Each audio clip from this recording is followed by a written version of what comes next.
ce soit en métropole ou ici à La Réunion.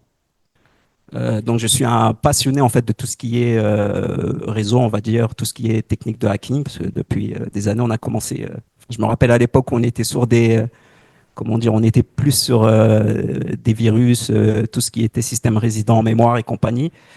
J'ai pu voir évoluer les différentes techniques et passer sur des phases. Maintenant, ça va faire à peu près un peu plus d'une dizaine d'années. On a changé les techniques, on est passé plus sur du phishing, des choses comme ça. Donc, je suis resté dans le domaine et surtout, je suis un adepte du partage. Donc, j'aime bien échanger avec tout le monde sur tous ces sujets. Donc, j'ai voulu parler de résilience et continuité d'activité sous forme de rétexte, en fait, par rapport aux différentes entreprises que j'ai pu accompagner.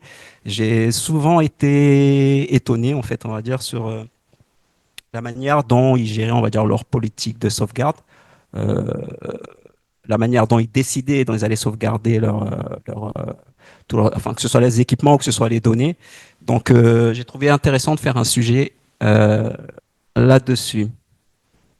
Alors déjà, je m'excuse si je vais essayer de pas être trop technique quand même parce que je ne sais pas trop à quel type de public j'ai affaire.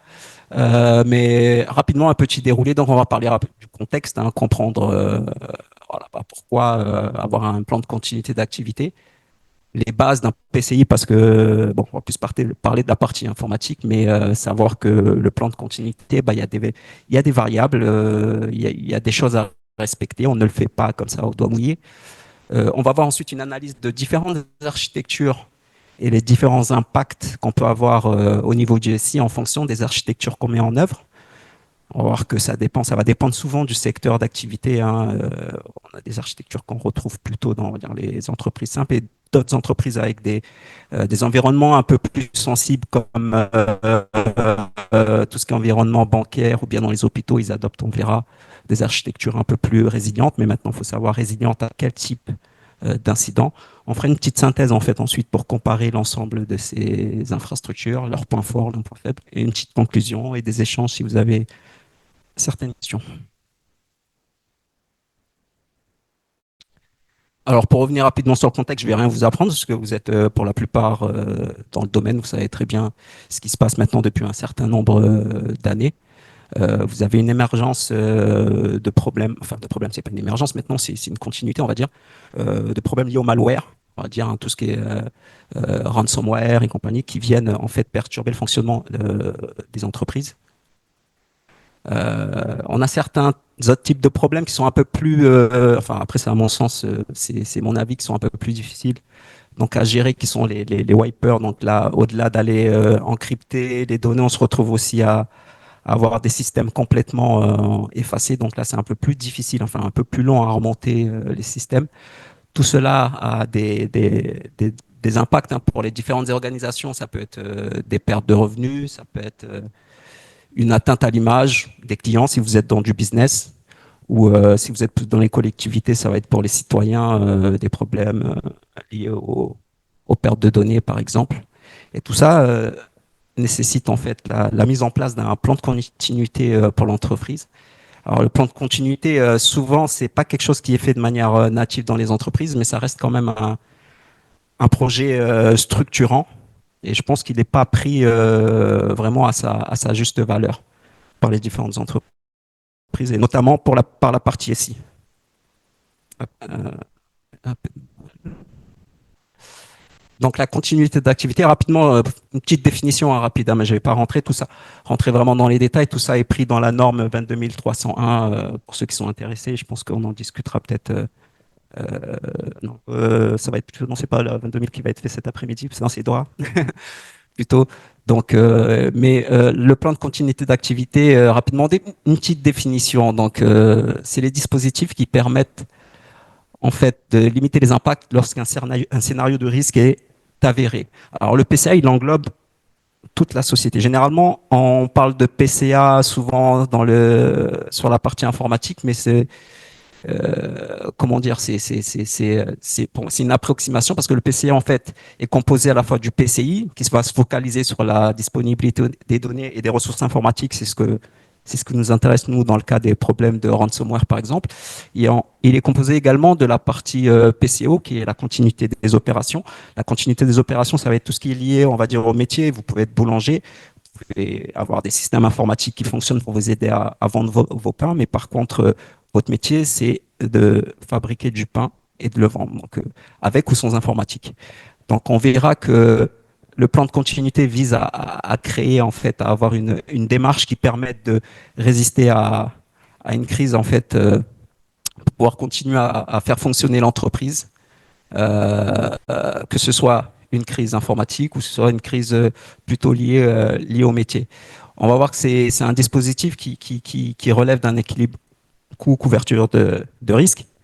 C'est-à-dire que bon, on peut vouloir protéger les systèmes contre l'ensemble des événements qui peuvent se produire, mais bien sûr, c'est un coût. On ne va pas aller investir des milliers d'euros pour sauvegarder une petite partie, enfin une partie minime de l'entreprise. Donc la démarche PCI, elle est basée sur deux éléments essentiels. Ces éléments, c'est ce qui permet en fait de dimensionner en fait tous les systèmes qu'on va mettre en œuvre. Ces deux éléments, c'est, bon, je vais le dire en anglais, c'est le RTO et le RPO. Donc le RTO, ça va être la durée maximum d'interruption des ressources que peuvent tolérer les métiers. Alors c'est-à-dire qu'aujourd'hui, vous êtes une entreprise, vous êtes capable de fonctionner. Bon, je ne sais pas si je prends l'exemple du boulanger, mais ça, c'est un peu difficile, mais vous savez que voilà, en cas de problème, vous pouvez tenir 2 heures, 3 heures, ça c'est vraiment les entreprises critiques, ou de manière beaucoup plus longue, mais ça va être, on va dire, la limite pour vous d'acceptabilité du problème. Ensuite, vous avez le RPO qui est aussi, bon, en français, ça va être le PDMA. Donc, c'est la durée maximale de la dernière sauvegarde que vous êtes en mesure, en fait, de perdre. Je vais prendre l'exemple de, j'ai eu l'exemple il n'y a pas très longtemps, en fait, d'une société en fait qui avait perdu une base de données en fait. Ils ont eu un souci, ils ont eu une perte de base de données, une journée de perdu. Donc il a fallu faire la réconciliation bancaire en fait de toutes les transactions qui ont eu lieu euh, avant la crise et pendant la crise. Donc ça a été vraiment vraiment compliqué. Donc là ils se sont rendus compte qu'en fait leur sauvegarde était gérée par la partie IT.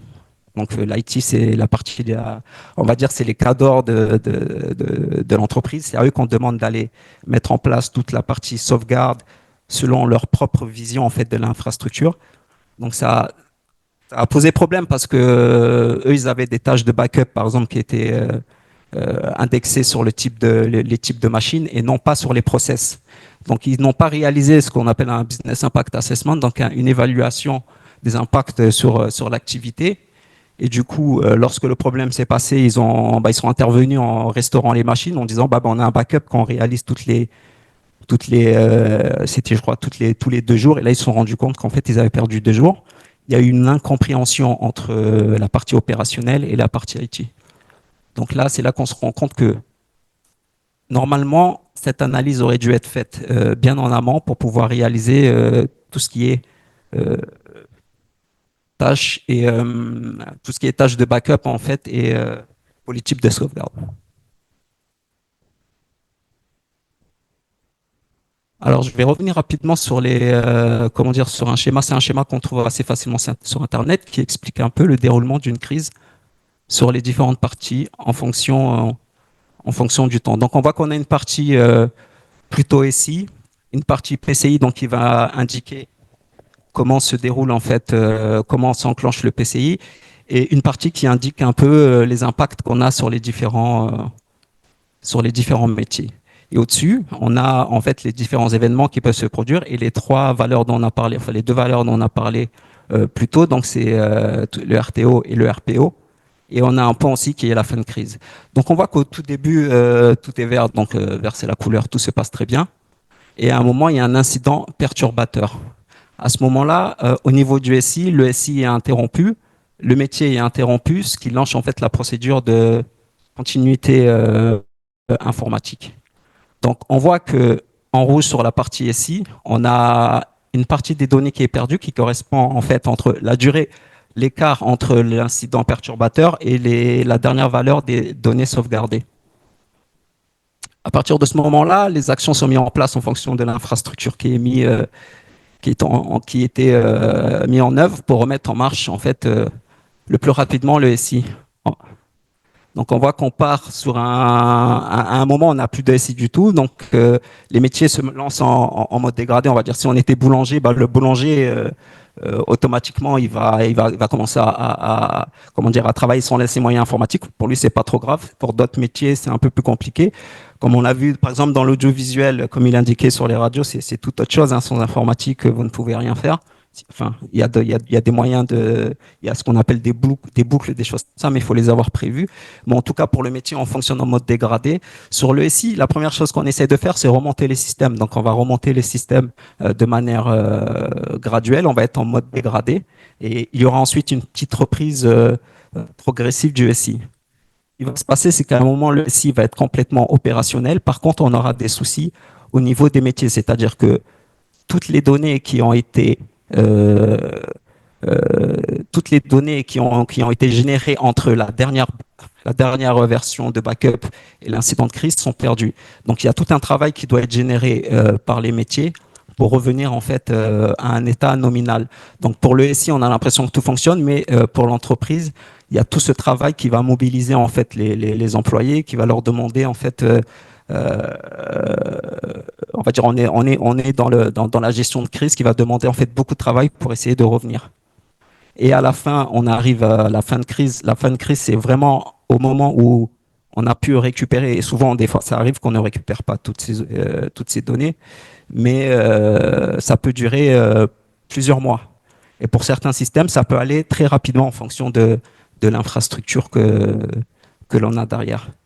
Idéalement, en fait, la démarche PCI elle devrait être utilisée en fait pour dimensionner son système, c'est-à-dire que en fonction de ce qu'on est capable de perdre, ou du temps des objectifs de reprise d'activité, on peut calculer et dimensionner en fait son système pour, euh, pour raccourcir ces différents délais. Mais effectivement, ça a un gros coût. Enfin, ça peut avoir un coût et ça demande une étude. On va voir sur les slides suivants en fait que dans la réalité, on ne dimensionne jamais, enfin très rarement, j'ai très rarement vu des sociétés dimensionner leur système de cette manière.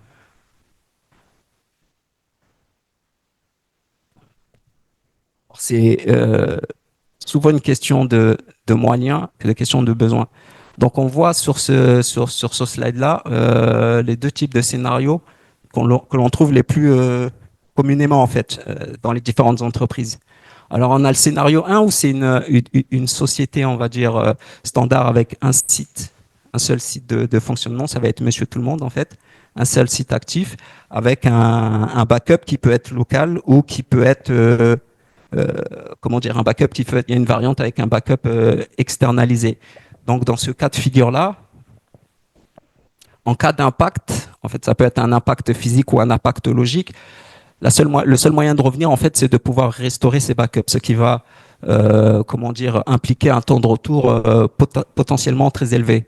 En cas de wiper, par exemple, où là on perd également ces systèmes informatiques, il y a toute la phase de recréation du système avant le backup. Donc là, effectivement, on se retrouve avec des temps de retour qui peuvent être très longs, voire quasi impossibles en fonction de ces politiques de sauvegarde qu'on peut avoir, hein, effectivement, parce qu'on a vu que sur les différents systèmes, il peut arriver que comment dire, l'attaquant soit là depuis un petit moment et qu'il ait eu le temps de déposer ces différents malwares donc dans les backups depuis plusieurs mois. Donc tous les backups que vous faites depuis tous ces mois-là portent en fait ce malware-là. Donc lorsque vous allez vouloir restaurer, vous allez pouvoir restaurer un système qui était déjà vérolé. Donc dans ce cas de figure-là, on se trouve vraiment perdu. On peut se retrouver à devoir reconstruire son système à zéro malgré le fait qu'on ait eu des backups. Très compliqué. Bien sûr, après, il y a différents systèmes de backup qui peuvent permettre de passer outre. Je vais pas rentrer dans le détail, mais je pense qu'on y reviendra. C'est tous les systèmes immuables et compagnie, mais ça va dépendre également de la profondeur en fait de backup qu'on aura adopté. Le scénario 2, il y a un scénario, on va dire, un peu plus résilient. Donc, c'est l'entreprise a son SI nominal, on va dire, où ses serveurs tournent, ses systèmes tournent, avec des backups en local ou externalisés. Ça peut être dans le cloud ou ça peut être des backups hors ligne. On met ça sur du disque dur et on sort. Et on a un second site. Généralement, sur ce second site, on va utiliser un système de réplication qui sera souvent asynchrone. Parce que pour répliquer sur un autre site, on le verra après dans le slide suivant, mais pour répliquer sur un autre site en synchrone, ça va demander d'autres types de moyens. Et sur ce SI en standby, on a les mêmes VM enfin là je parle de système virtuel, hein, ça aurait pu être des physiques, mais généralement maintenant on trouve plutôt des systèmes virtuels. On a les mêmes VM qui sont de l'autre côté, mais éteintes. Alors dans ce cas de figure, on voit que lorsqu'on a un souci, par exemple sur le site nominal, c'est-à-dire que vous êtes attaqué, vous avez les données chiffrées, vous pouvez démarrer les réplicas. Bon, vous pouvez démarrer les réplicas après. Les réplicas, c'est-à-dire les copies des VM qui sont en train de tourner sur le site nominal. Ce qui implique quand même tout de même une perte, en fait, parce que les réplicas, ils sont faits de manière asynchrone, c'est-à-dire que vous pouvez avoir une réplication qui se fait toutes les 10, 15, 20, 30 minutes, heures, jours.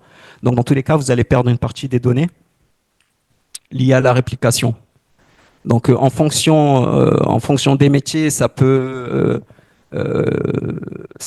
convenir, mais pour d'autres types de secteurs, ça peut ne pas aller. En tout cas, le retour, on va dire, des systèmes peut être beaucoup plus rapide.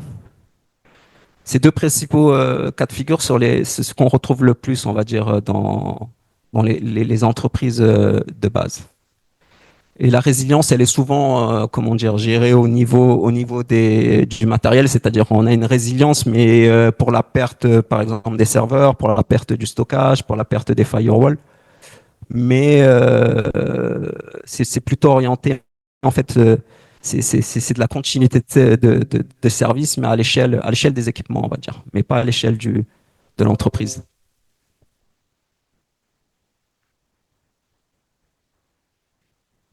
Ensuite, on a d'autres types d'architectures qui sont un peu plus évoluées. Ces architectures-là, on va les retrouver généralement dans les sociétés qui ont des moyens plus élevés ou qui ont une maturité plus avancée en termes de continuité d'activité. Alors, on a deux types de trucs. On va parler ici de mirroring. Donc, on va avoir deux sites actifs-actifs. Souvent, sur ces sites-là, en fait, il y a une liaison via un opérateur. Euh, ça peut être deux sites actifs avec accès simultané sur les deux sites. Alors, vous avez les machines qui tournent des deux côtés et vous avez un système de haute disponibilité qui fait qu'en cas d'extinction d'une machine ou du site, si c'est fait de manière accidentelle, les machines redémarrent automatiquement sur le site B avec exactement le même contexte qu'il y avait sur le site A. Donc, on a une perte, on va dire, de connectivité, le temps de redémarrage, mais par contre, au niveau des données, on a exactement le même contexte de l'autre côté. Ça, on le retrouve sur plusieurs sites. Alors, ce qu'il faut garder en tête, c'est que ce genre de site ne protège pas en fait des incidents type malware ou erreur humaine en fait. Souvent, j'ai souvent vu des personnes dire voilà, j'ai un site en PCA des deux côtés. Si j'ai un problème, je redémarre de l'autre côté, ça marche. Maintenant, si vous avez un malware, c'est pas forcément le cas.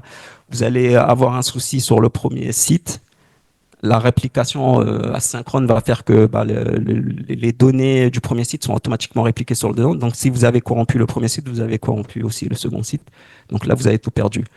Ce qui se passe, c'est si vous avez les backups toujours, vous pouvez repartir en fait à partir de vos backups, mais bon, ça revient en fait, on va dire, c'est équivalent au premier scénario qu'on a eu. Donc, c'est les backups.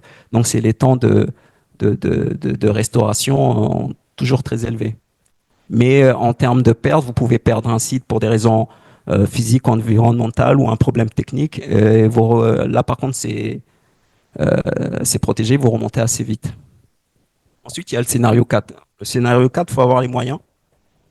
Il y en a quelques-uns qui le font. Je l'ai souvent vu dans les hôpitaux en fait. Hein. Donc on a deux sites actifs en fait qui permettent en cas de défaillance, pareil, la même chose hein, sur le site A, le site B, on redémarre, que ce soit les machines les plus critiques redémarrent instantanément. Donc là c'est très bien hein, pour protéger contre les impacts physiques et environnementaux.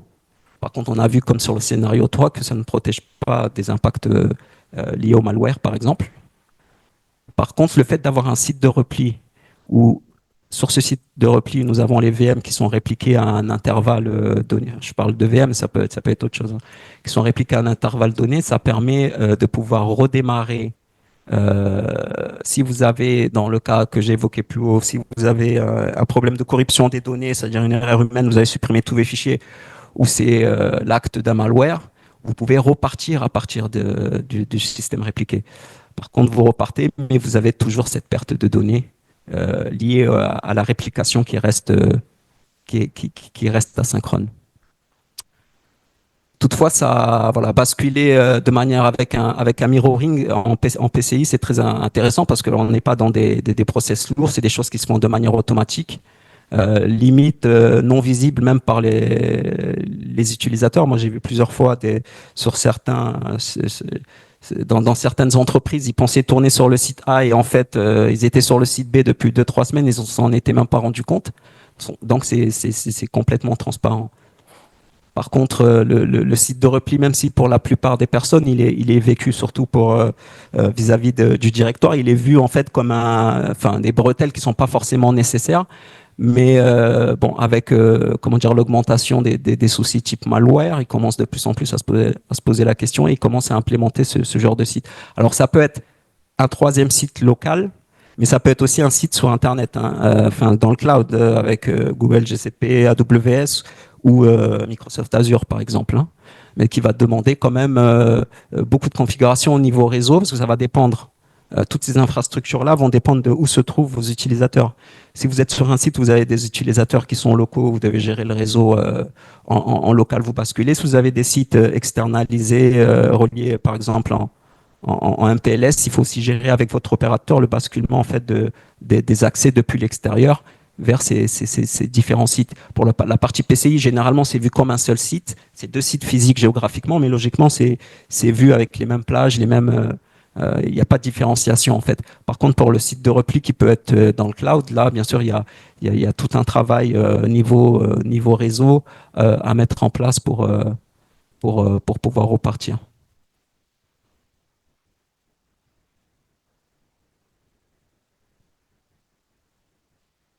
Alors, juste rapidement, une petite synthèse en fait des différents scénarios qu'on a vus et des impacts. Donc là, on voit qu'il y a cinq, il y a cinq groupes en fait de problématiques. On va dire les deux premières sont à peu près équivalentes. Alors, un incident environnemental ou un incident technique, ça a les mêmes conséquences alors qu'il y a un cyclone ou que vous ayez, je sais pas, euh, les onduleurs qui crament et qui crament toutes les batteries de vos machines, ça aura, on va dire, à peu près les mêmes répercussions. On voit que sur le premier scénario, bah, ce type d'incident, en fait, euh, bah, le système il n'est pas fait pour. Bah, dès que ça tombe, hein, vous perdez votre unique site là, donc à vous de tout remonter. Donc ça peut prendre beaucoup de temps.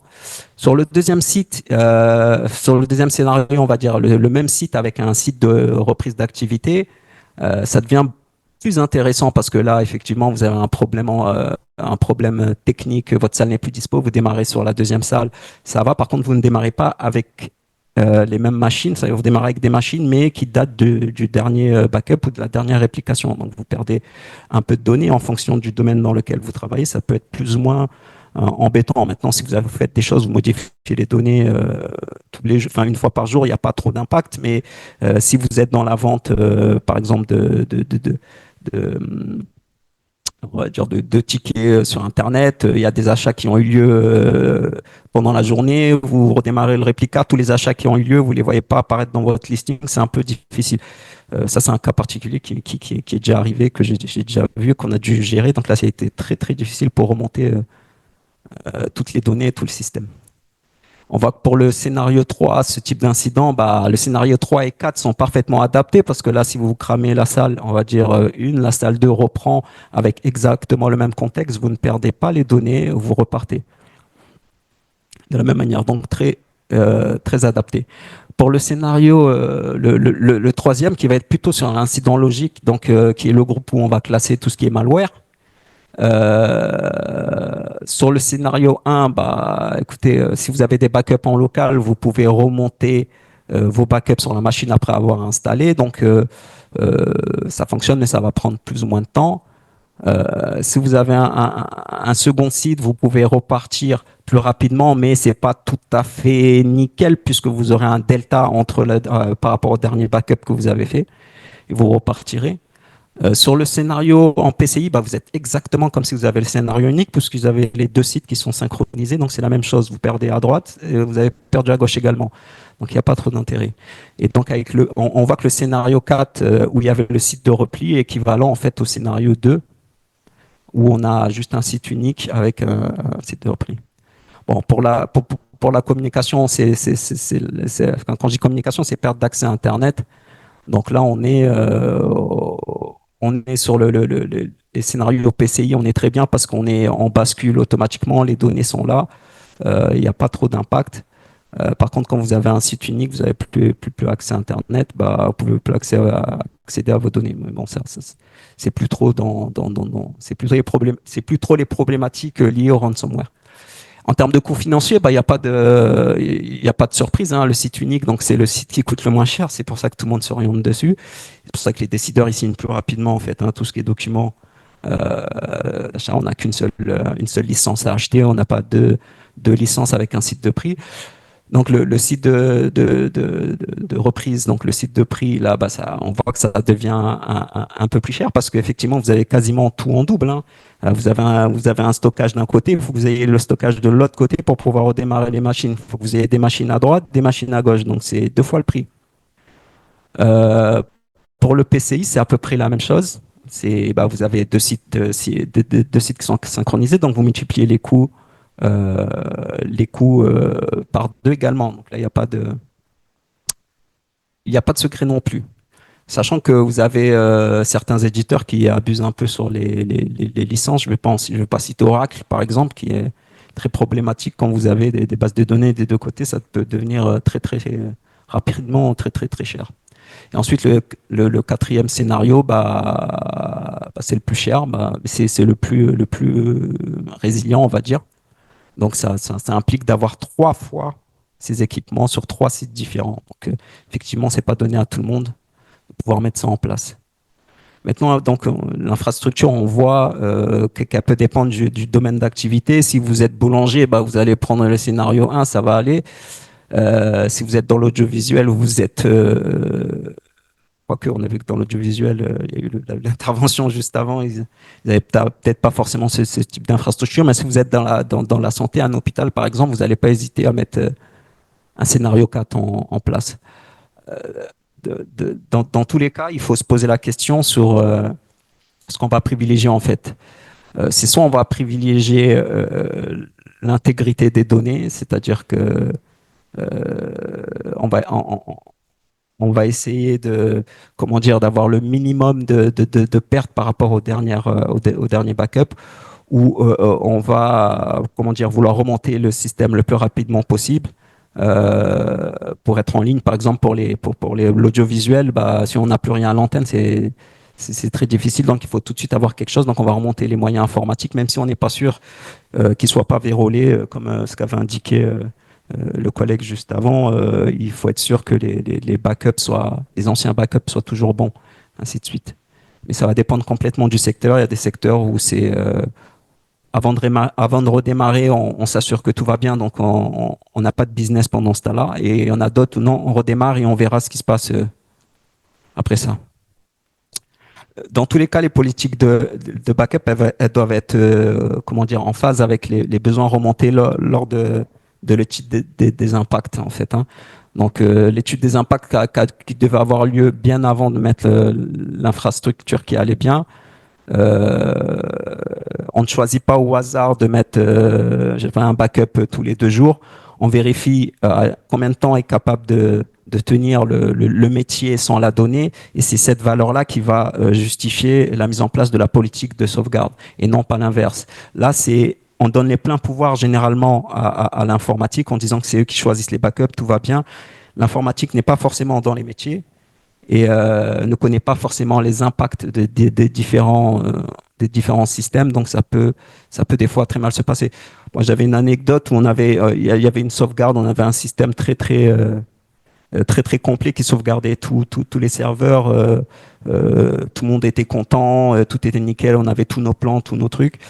Et un jour, on a eu un souci avec un ransomware, mais il n'a pas eu le temps de tout crypter. En fait, il a commencé à chiffrer une partie du stockage. Donc, on a stoppé, on a remis un backup, on a restauré les données. Et il y a un fichier, en fait, on s'est rendu compte que il y avait le comptable en fait qui utilisait une machine sur le côté en fait pour sauvegarder. Il y avait un export en fait de tout ce qui était paiement en fait, tout ce qui était virement des salaires.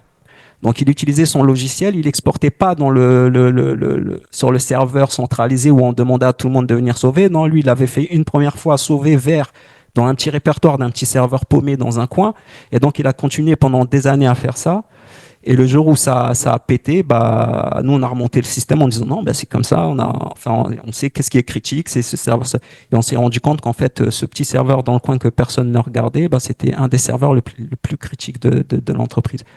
Donc là, il y a eu toute une démarche qui a dû être mise en place pour refaire les impacts, savoir connaître recenser tous les processus, recenser tous les éléments critiques de ces différents processus pour justement remonter jusqu'à la partie sauvegarde et être sûr derrière de ne pas retomber sur ce type de problème. Donc, le mot de la fin, désolé si j'ai été un peu long, mais voilà, c'est des petits conseils que j'aimerais donner en fait. C'est rappeler que la résistance d'une chaîne équivaut à celle de son maillon le plus faible. Alors, il faut sortir comment dire, du périmètre purement IT, en fait. Hein. Nous, dans l'IT, on a l'habitude de tout visualiser par rapport aux techniques, à ces machines, à ces trucs. Il faut aller voir les métiers, essayer de comprendre, en fait, quels sont réellement leurs besoins pour voir comment la partie technique, la partie IT peut venir, la partie système d'information peut venir appuyer ces métiers. Donc, il faut sortir de cette vision IT qu'adore, on fait les backups, on sauve, on connaît, on maîtrise les systèmes. Et il faut vraiment commencer à s'intéresser au métier. Le PCA, ça reste quand même, plan de continuité, ça reste quand même une démarche d'entreprise et non pas une démarche juste IT.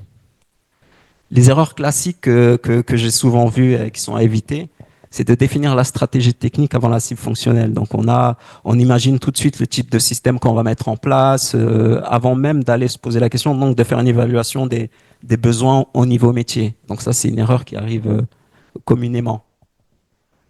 Imaginer la continuité d'activité juste en termes de solutions techniques. Donc pareil, hein, tout est centré au niveau IT.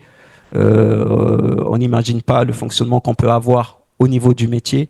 Donc ça, c'est une grave erreur aussi. Le jour où il y a une crise, les premiers à être impactés, ça va être le métier. Donc c'est là où tout se dit en fait. Hein. Ne pas définir clairement les scénarios de sinistre. Oui, il faut être très clair au niveau des différents risques, il faut les identifier très très clairement en fait, hein, parce que souvent on imagine, on n'est pas très clair, on imagine les choses de manière approximative et on se rend compte que on met pas les moyens qui vont bien derrière pour parer à ces sinistres-là. Le PCI n'est pas un projet one shot. Alors c'est ça, c'est souvent aussi, c'est ce qu'on voit, c'est qu'on met en place un PCI à un instant T, on imagine voilà le budget a été défini, consommé, donc c'est fini, on n'y revient plus jamais. Dans la continuité d'activité même informatique, c'est un projet qui évolue sans cesse, qui a des évolutions pour lesquelles il faut également mettre à jour très régulièrement. Et autre chose, c'est qu'on a souvent un PCI, mais il est très rarement testé. Donc le jour où on en a besoin, c'est là où on se rend compte qu'il n'y a rien qui fonctionne. Ça, c'est arrivé très souvent. Euh, je me souviens justement d'un moteur en fait nous qui devait prendre le relais en cas de problème sur les onduleurs. Bah, ce moteur-là était là sur le garage, on l'avait jamais réellement utilisé, il n'y avait jamais eu de problème. Le jour où il y a eu un problème, le moteur a jamais enfin, il n'a pas démarré. Donc tout le bâtiment s'est éteint, tout le site s'est éteint. Bon, heureusement il y avait un site PRI, on a pu repartir à partir de là. Mais voilà, typiquement c'est un exemple en fait de PCI qui n'est jamais testé et le jour où on en a réellement besoin, c'est là où on le perd. Donc voilà, bah, merci encore pour votre présence. Je ne sais pas si vous avez des questions. Je suis désolé, j'étais un peu brouillon là. Je suis un peu fatigué. Mais si vous avez des questions, n'hésitez pas. Ça dépend.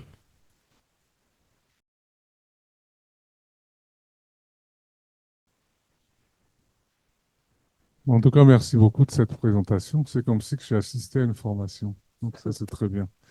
Dans le premier erreur classique, définir la stratégie technique avant de définir la cible fonctionnelle. En effet, c'est quelque chose qui arrive souvent. Et vous avez, en introduction, parlé de deux indicateurs, le PDMA, qui est le RPO, et le DIMA, qui est le RTO. Euh, c'est pas quelque chose qui doit être fait par l'équipe informatique. Et donc, ma question là-dessus, c'est comment on fait pour sensibiliser, faire comprendre au métier pour avoir les bons indicateurs qui sont définis parce que des fois, ils confondent contrat de service et plan de continuité d'activité ou avec ces indicateurs, ceux qu'ils vont fournir complètement faux. Et comment vous faites pour, en tout cas, relever ce défi, pour ainsi dire. Ok. C'est ce que vous venez de dire, c'est exactement ce qu'on retrouve dans la plupart des métiers. Enfin, dans la plupart des entreprises où j'ai été, où j'ai vu, c'est effectivement ces indicateurs-là, c'est souvent l'informatique qui les définit. Là, il y a un gros, comment dire, il y a un gros travail, à mon sens, de sensibilisation enfin, du comité de direction, en fait, hein, parce que c'est eux qui sont, en fait, tout ce qui est responsable de processus des différents métiers. En fait, il y a tout un travail à faire. Ce qui est dommage, c'est que, bon, généralement, dans les entreprises, on ne trouve pas la personne moteur au niveau directoire qui est capable, parce que s'il y a quelqu'un qui est capable d'aller impulser, en fait, cette demande, parce que souvent, l'informatique va voir les métiers en leur disant, voilà, on a besoin de sauver vos serveurs. Alors, il faudrait les sauver tous les combien de temps? Bah, derrière, il n'y a pas tout ce travail comment dire, de sensibilisation aux impacts sur le business. En fait, en disant aujourd'hui, il faut trouver les bons termes. En fait, aujourd'hui, je t'empêche d'utiliser ton fichier, je t'empêche d'utiliser ton logiciel. Combien de temps on peut fonctionner sans que tu aies accès à ton logiciel? Alors, il faut les mettre directement au pied du mur. Enfin, ça, c'est la méthode que j'emploie. C'est aujourd'hui, je t'enlève ce logiciel-là. Combien de temps es-tu capable de tenir sans que ça impacte le métier? C'est à ce moment-là que je dis, ah non, mais, si je n'arrive pas à envoyer mon virement dans les 2 jours, voilà, on est le 28, ça va être problématique avec les syndicats, les choses comme ça. Donc en gros, voilà, ton RPO ou ton RTO, il est temps. Si tu perds tes données, combien de données, voilà, on est obligé de faire ce travail pédagogique auprès d'eux en fait pour les sensibiliser. Après, il y a certains collaborateurs qui sont totalement sensibilisés, peut-être de par leurs expériences dans d'autres sociétés. Souvent, c'est les grandes sociétés, dans les grandes sociétés où il y a cette maturité en fait, il y a cette analyse qui est faite. Mais dans les petites boîtes, bah, les sauvegardes, c'est on sauve un peu au doigt mouillé. Voilà, je peux revenir 2 jours avant, 3 jours avant, mais on se rend compte qu'avec le backup, bah, il me manque les valeurs d'hier. J'en ai absolument besoin. Je peux pas faire. Bah oui, c'est pour ça que le plan tout ce qui est le plan de sauvegarde bah, dépend de ça. Et c'est là qu'on rentre. Mais les gens commencent à être de plus en plus sensibilisés, hein. Maintenant, avec les problèmes de ransomware, surtout, on se rend compte que ça a vraiment éveillé les consciences. Alors qu'avant, on craignait plutôt la perte de la machine, en fait, la perte de la scène informatique, la perte du logiciel. Et maintenant, avec les ransomware, on se rend compte qu'on peut repartir à zéro. Donc là, les gens commencent à se poser de plus en plus les bonnes questions. D'autres questions pour Yahya? Gérard.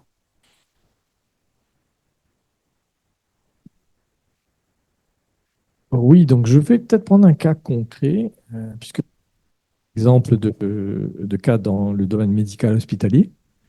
Je prends le cas d'une EHPAD, d'accord, qui serait confrontée à un problème de cyberattaque. Et moi-même, j'ai pu vivre la situation du Covid, de ces 2 années Covid dans un EHPAD. J'ai pu constater que le DSI comme le DPO, désolé. Oui, j'ai donc constaté que le DSI DPO est comme priorité de dire aux utilisateurs du SI d'éviter la redondance de données, d'éviter les petits fichiers Excel faits en parallèle et de tout mettre dans le système informatique, qui est logique et normal. En cas justement d'attaque et de situation en mode dégradé, dans le cas précisément d'un établissement hospitalier. Comment reprendre l'activité en sachant que si on n'a plus la trace papier, des comptes rendus, des antécédents, du plan de soins du patient, parce que tout est mis dans le système informatique, admettons que la sauvegarde n'ait pas fonctionné, la reprise ou la restauration de la sauvegarde n'ait pas fonctionné. Comment vous allez gérer cette problématique, puisque la tendance est de dire aux gens, aux utilisateurs, ne pas faire de doublons, ne pas effectivement faire de fichiers à côté, ne pas...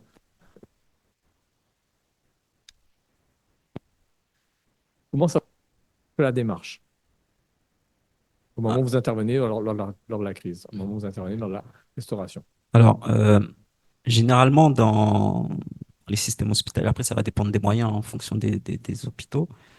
Euh, mais généralement, on est sur un système avec plusieurs instances de la donnée, en fait, hein.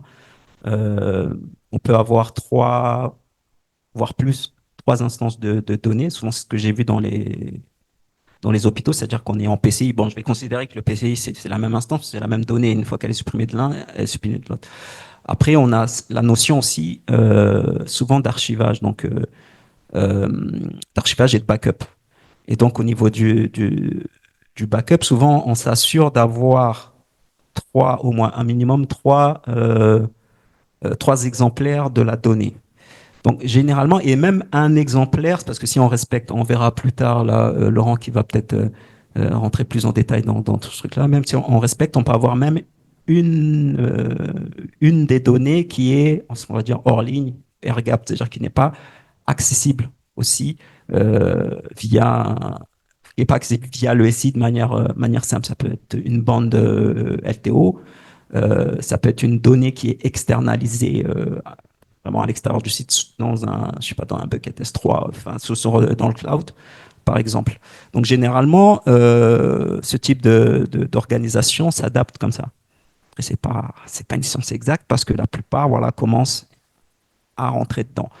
Mais elles ont, comment dire, elles ont été sensibilisées à ce risque parce qu'il y a aussi des applicatifs très risqués comme le PAX, donc ces applicatifs qui gèrent en fait tous les radios des patients. Donc, généralement, c'est un serveur avec énormément de stockage et donc difficilement réplicable et qui doit être up tout le temps. Donc ça, c'est un des serveurs, par exemple, qui pose le plus de problèmes dans les hôpitaux. Je l'ai vu souvent dans beaucoup d'hôpitaux où ce serveur-là est très difficile à gérer. Et lorsqu'il s'arrête, ben, on peut pas, les praticiens ne peuvent pas travailler, ils ne peuvent pas opérer, ils peuvent pas. Et donc là, effectivement, il y a toute une infrastructure. Quand vous dites on met tout dans le même endroit, mais en fait, c'est un endroit, mais cet endroit-là peut être de manière logique à plusieurs, copié à plusieurs endroits. Donc les hôpitaux typiquement consomment beaucoup de données parce que ils doivent répliquer cette donnée à plusieurs endroits avec plusieurs niveaux de profondeur, avec de l'indexation, peut-être gérer du versionning par exemple aussi.